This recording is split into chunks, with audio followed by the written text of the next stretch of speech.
I want to start by letting you understand what leadership constitutes, because that is why you are watching this video.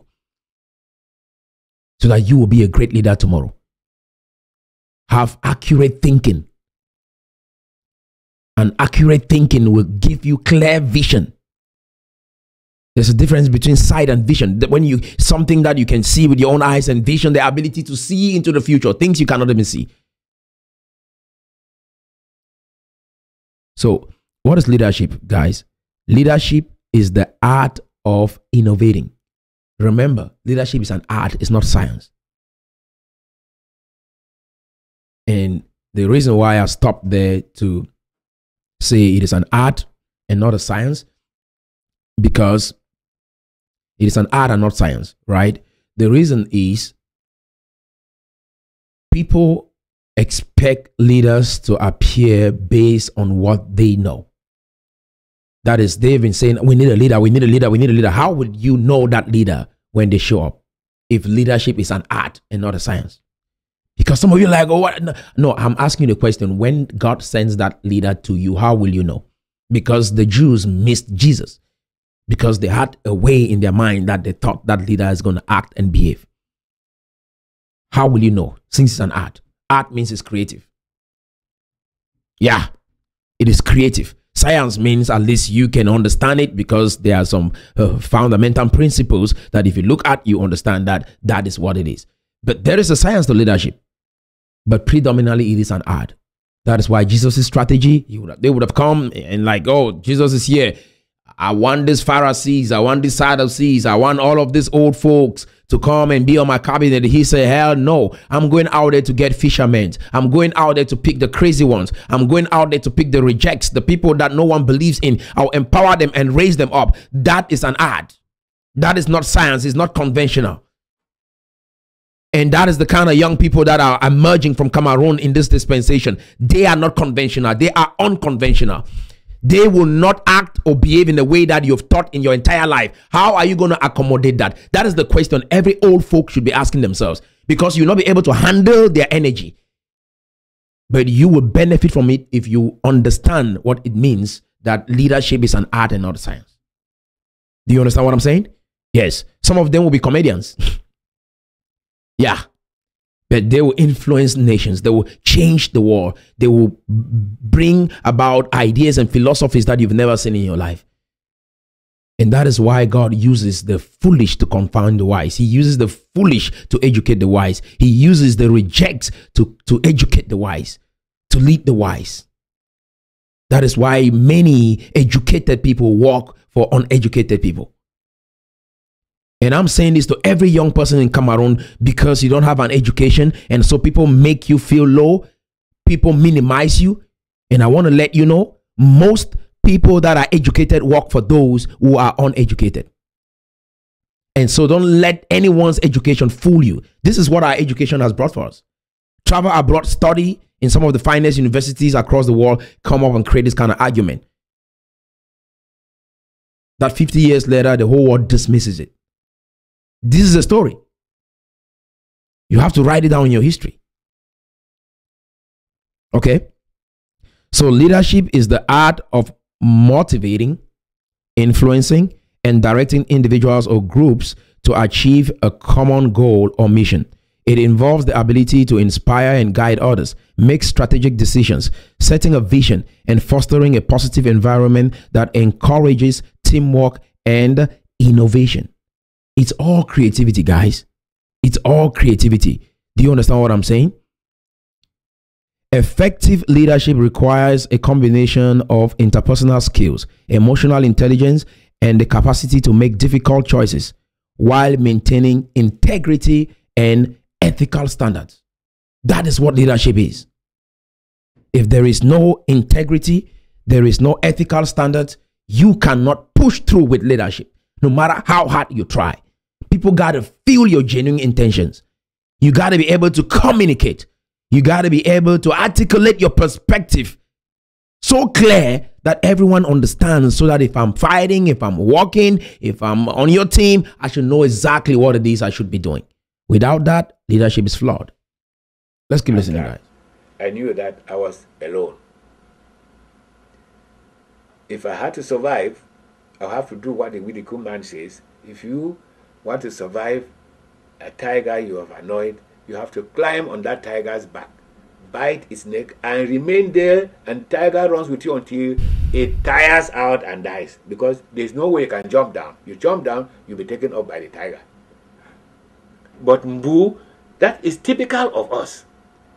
That is a flawed strategy. You shouldn't go about life that way, that you gotta lean on the back of the tiger and keep doing that. I mean, that is a fly strategy. You see what I'm saying? That's why flies that die on the window pane, because they are set on one path. I'm going to go through that glass, and that glass will never ever let you through. There is a door right on your side. You can just fly through that door and go out. No, the fly is right on that window, and so they end up dying. It's a fly strategy. And that is what our people have said. We will fight to the last man dying because of the visionary, because of this leader, because of his ideologies. And that is why we must challenge this kind of thinking. If your ways are not producing the kind of results that you want for your life, change your ways. Adopt new ways, new strategies, new ideas that can help you lead a better life. I don't care how old you are. You might be in your 50s, in your 60s right now. You can start thinking different and make your life count. Do you understand what I'm saying? Yeah. Change. It is the only constant factor in life. Change your ways. If you see an Anglophone being dug into his grave alive, there is an Anglophone behind it. Mbu went to Yaoundé and got... He says something very powerful. That's why I'm taking my time with this video. If you see an Anglophone going down, there is an Anglophone behind doing something to pull down the brother. And I'm saying that stops in this generation. The Cameroonians 40 and below, we will set a new path. We'll be each other's keeper. We will love, protect, and fight for each other, not against each other. That stops. From your time till now, that is what you guys have been doing. People who have this kind of spirit, you see what I'm saying? They are very selfish. That's why all they think about is being the president, being the leader. You see what I'm saying? That is all they think about. How about you stepping up like me and saying, I want to inspire others to do something for their own lives? It's not about me. Get out of the way. Inspire other people to become who God created them to be. Be willing to lay down your own personal life and die for them.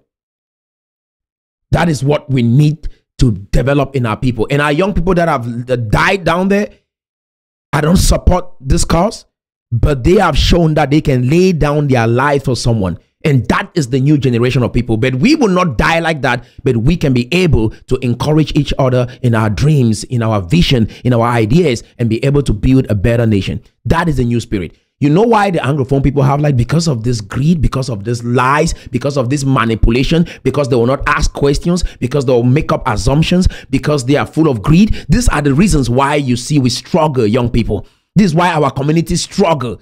That is why the leaders abroad have not been able to agree, because why? They are too selfish. It's all about themselves. It's all about what they can get. It's all about them preserving their lives and let you go die. That is why we are suffering, because of greedy parents, greedy elder brothers and sisters in the community that want to be the only boss in the room and don't want other people to shine.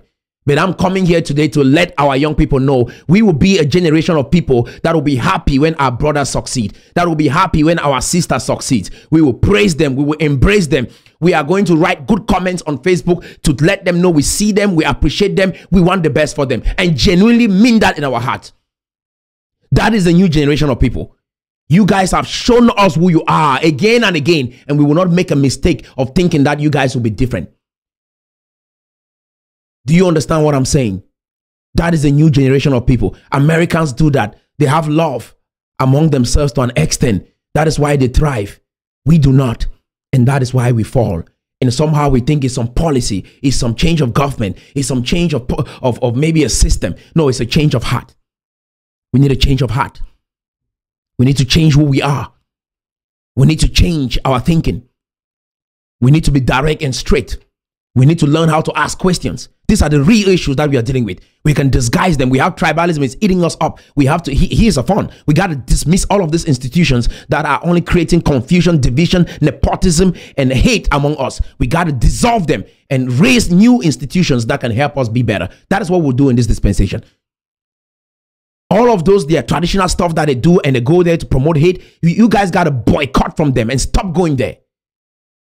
And start going to conferences that will help you to become better, inspire you to build businesses, inspire you to have a life that is meaningful. That is the kind of systems that we have to start building in this dispensation. Or else, in the next 20, 30 years, we will be crying the same cry that these people are singing right now. The same songs, the same things that they are saying. We will be doing that in the next 20, 30 years. Yeah, facts. I can study where you go every day in 1 week. The people you hang around with in 1 week, the kind of books you read in 1 week, the kind of films you watch in 1 week, the kind of music you listen to in 1 week, and understand your destiny if you continue in that tracks. You got to live life with intention.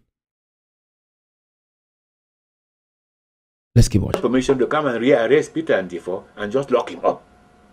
Friends, that is amazing. And that is a clip out of a movie that was done after the life of Steve Jobs. That scene is a source of inspiration to me because I've been among that group of people that would dare to think outside the box. The box of Anglophones, the box of Ambazonia, the box of English thinking people. And he said, those people that are called the crazy ones, the misfits, the round pegs in the square hole, those who dare to challenge the status quo, those are the kind of people that change the course of history. Those are the kind of people that influence the world. And Steve Jobs is one of them.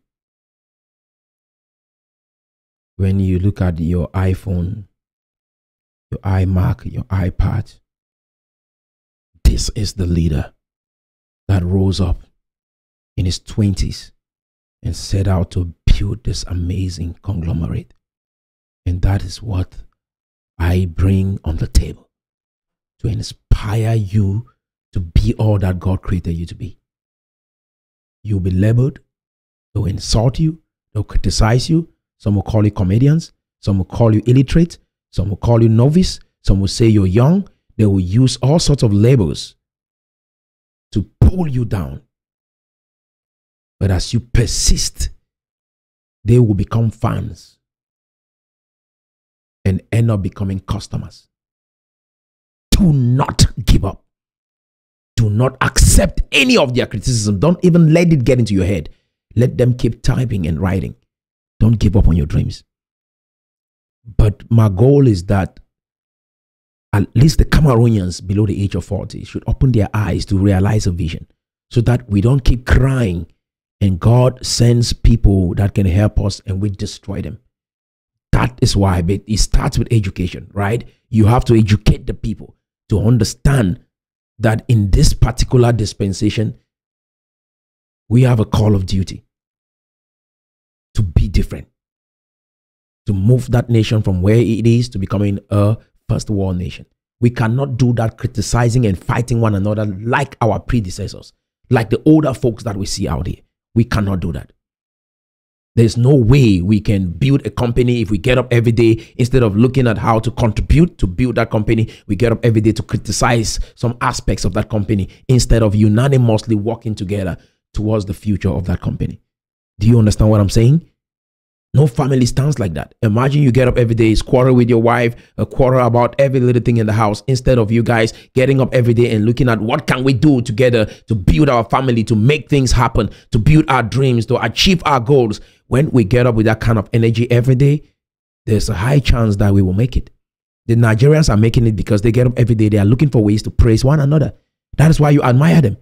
That is one of the greatest secrets. It's like they believe that they can be better, they can do more, and they can achieve more with their lives. And they go on to encourage one another.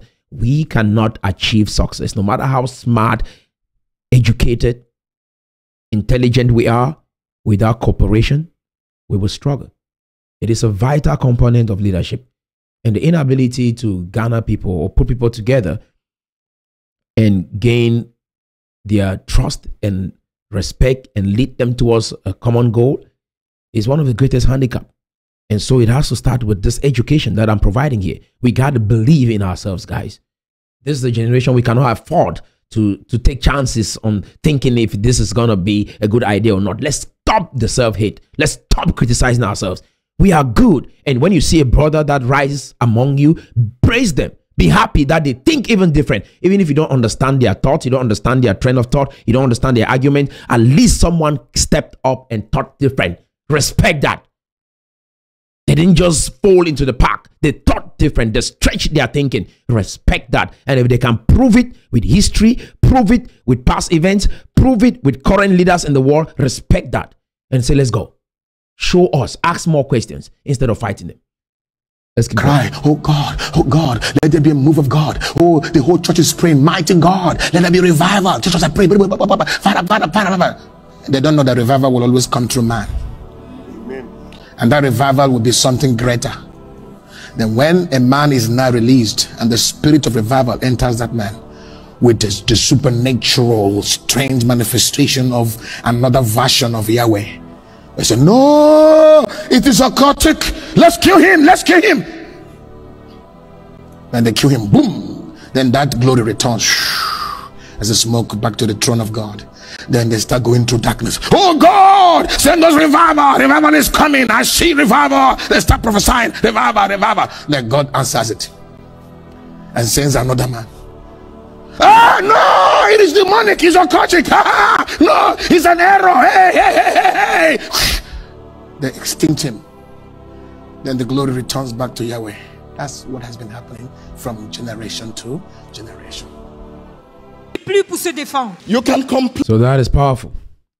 We pray to God to send us a leader. And when that leader shows up, we have a pattern in our mind and a criteria in our mind as to how that leader will act, behave.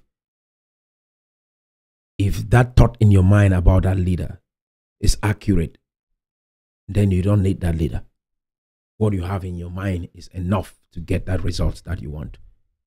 Because if you can imagine how this leader is going to behave and act, then you can be that leader and do what you want for yourself. So when you pray to God, he will send someone that you will not understand. But if they preach light and life, rally behind that leader. You guys have destroyed many great people that God would have used and he has sent to help you. And it's time for us to stop that. But I'm one of those people. Don't even try it. Don't. You try it, you go. The favor is too much on my life. You try me, you will die. I'm just straight up with that. If you try it, the effect is built in your thought towards me.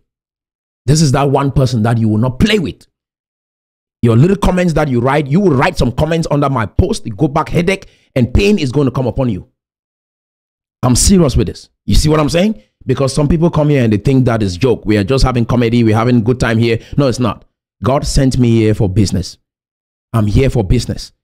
If you try it, you will feel the effect before this year ends. Yeah, you will feel it. The Bible is very clear. Touch not my anointed and do my prophet no harm. I'm that one prophet that is sounding an alarm. If you're playing with your contemporary preachers and you say everything that you want to say about people, you try it. I've seen it in my life again and again. People who try to lay hands on me, they always go back with pain.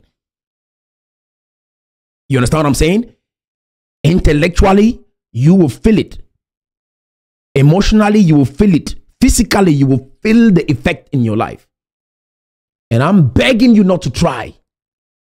This kind of thinking will let thousands of people go die. And I rise up here and some people have courage to come and write comments under here. You think it's comfortable doing what I'm doing? You think it's easy? Some of you have the courage to put up your own face on the profile, or put up your own face on your WhatsApp profile, or produce a video like this. Do you have the courage to do that? Do you think that what I'm doing here is easy? Do you know the sacrifice that I'm making to do what I'm doing here? And instead of coming so we can think and reason and ask good questions, gain clarity so that we can walk and build our nation, we think everything is a joke. Everything is something to play with, to have fun and utter your own comments. Let's stop this. Vous pouvez vous plaindre. You can blame your situation in poor family background. Vous pouvez blâmer votre situation parce que vous venez des antécédents pauvres. Bad counseling of friends. Des mauvais conseils des amis. Or the economic situation of your country. Ou la situation économique de ta nation. But one thing is clear. Mais une chose est certaine. You are responsible for what you give your attention to. Vous êtes responsable à ce à quoi vous prêtez votre attention. Your focus is your personal decision. Votre succès est votre décision personnelle. In Job 1. So that is a very, very important comment Apostle John Chi just made. You are responsible for your life, dear young people of Cameroon. The illusion of this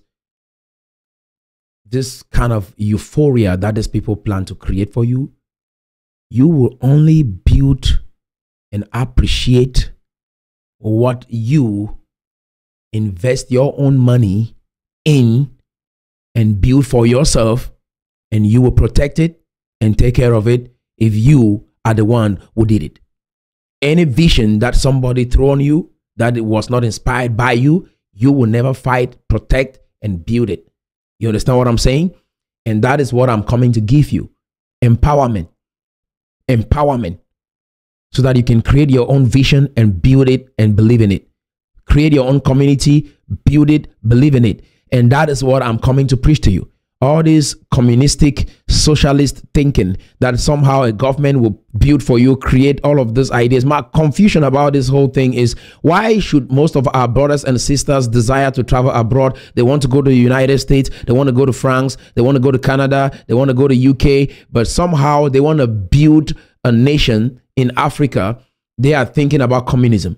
How many of you have the desire to travel and live in communism or in communistic states, or in states that practice communism, or in countries that practice communism, or countries that practice socialism? How many of you guys desire to travel to those nations? Your first, second, and third choice of a country to live in is always America, is Canada, is Britain. Why do you have these nations in mind? Live in these nations, but you want to build something for your people. What comes to your mind is to build for them communism. What kind of thinking is that? What kind of thinking is that? A system you've never lived under. But at least you've lived in the West. You know how that system works. How can you come to build for the people what you've never experienced for yourself? You've just read it in a book and you think it's good.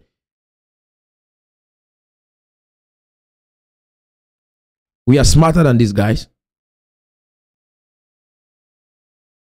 And this is me right here at a very, very young age.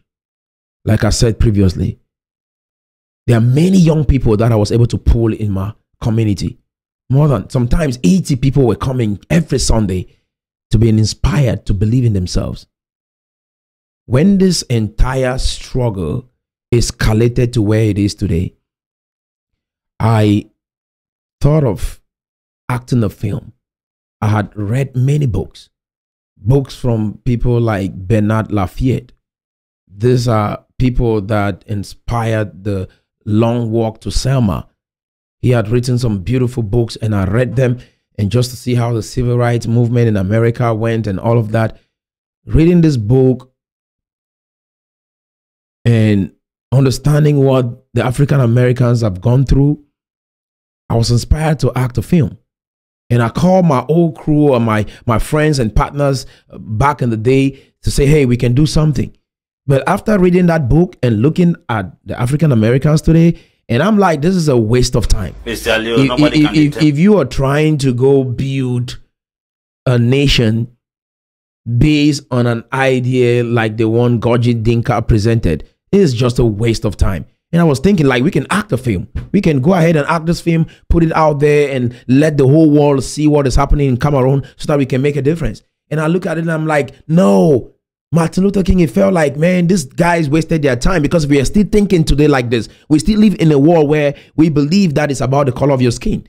We've had this idea now more than the people that we thought we were fighting. Now we believe that the world revolves around the color of your skin more. But his speech was, I want my children to live in a nation where they are not judged by the color of their skin, but by the content of their character. I see where black boys and white boys, they hold hands together and they're walking in brotherly love. That is what Martin Luther King advocated for. Today we come to Cameroon and we like, oh, we want to separate from the French people. What are we living, guys? What are we believing?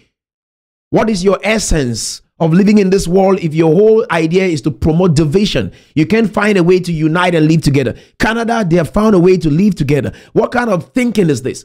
What kind of fate is this? What kind of bad luck is this? In the direction of a car until you sit on the steering. What is passing. All right. If you like this video, you're going to like this other episode, and you can watch it by clicking right here.